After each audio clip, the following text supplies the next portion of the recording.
saat itu, ibu kandung pemohon yang bernama Sudari Kartini mengatakan kepada penyidik bahwa saudara Peggy Setiawan tidak ada di rumah dan sedang berada di Bandung. Tidak menyebutkan di mana alamat di Bandung tersebut.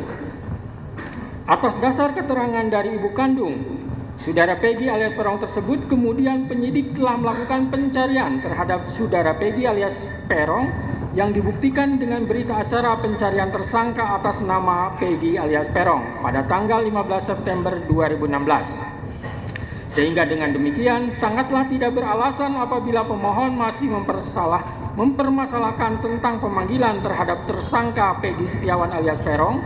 Adapun dalam kasus-kasus tertentu berdasarkan pertimbangan penyidik, seorang tersangka tidak mesti harus dilakukan pemanggilan terlebih dahulu.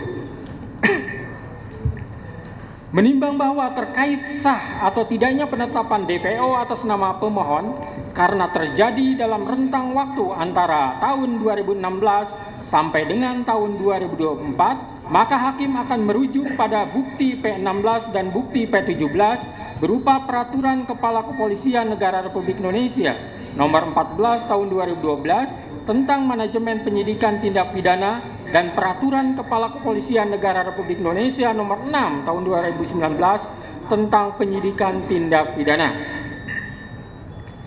Menimbang bahwa berdasarkan pasal 31 ayat 1 Peraturan Kepala Kepolisian Negara Republik Indonesia Nomor 14 Tahun 2012 tentang Manajemen Penyidikan Tindak Pidana menegaskan bahwa tersangka yang telah dipanggil untuk pemeriksaan dalam rangka penyidikan perkara sampai lebih dari 3 kali dan ternyata tidak jelas keberadaannya dapat dicatat di dalam daftar pencarian orang DPO dan dibuatkan surat pencarian orang.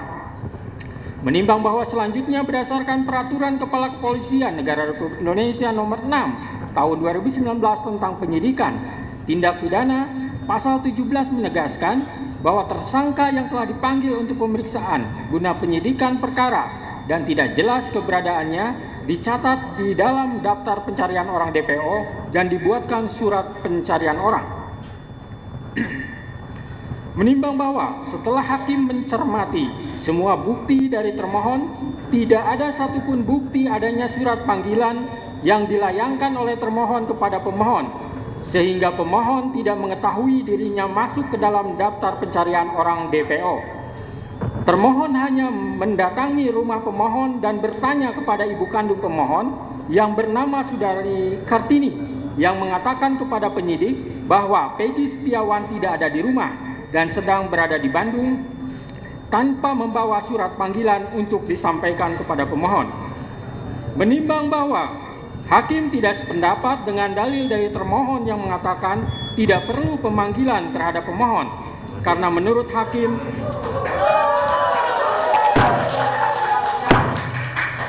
jangan ditanggapi dulu ya sebelum selesai baca putusan.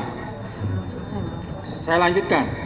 Menimbang bahwa hakim tidak sependapat dengan dalil dari termohon yang mengatakan tidak perlu pemanggilan terhadap pemohon karena menurut hakim pemohon dan keluarganya berhak mengetahui bahwa dirinya masuk ke dalam daftar pencarian orang DPO guna pembelaan diri. Terlebih lagi kewajiban harus adanya pemanggilan tersebut secara nyata dan tegas telah diatur dalam Peraturan Kepala Kepolisian Negara Republik Indonesia Nomor 14 Tahun 2012 tentang Manajemen Penyidikan Tindak Pidana dan Peraturan Kepala Kepolisian Negara Republik Indonesia Nomor 6 Tahun 2019 tentang Penyidikan Tindak Pidana. Sehingga dengan demikian, menurut hakim penetapan DPO atas nama pemohon yang terjadi dalam rentang waktu antara tahun 2016 sampai tahun 2024 tidak sah menurut hukum.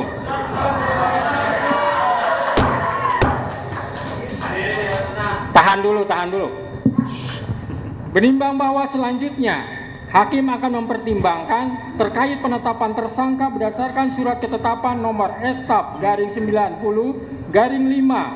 Romawi /Res 124/2024 Diskrimum tanggal 21 Mei 2024 atas nama Peggy Setiawan adalah sah atau tidak. Menimbang bahwa pemohon mendalilkan menurut pemohon prasa bukti permulaan yang cukup dan bukti yang cukup dalam pasal 1 angka 14 patut diduga Pasal 17 dan Pasal 21 ayat 1 KUHP harus ditafsirkan sekurang-kurangnya minimal 2 alat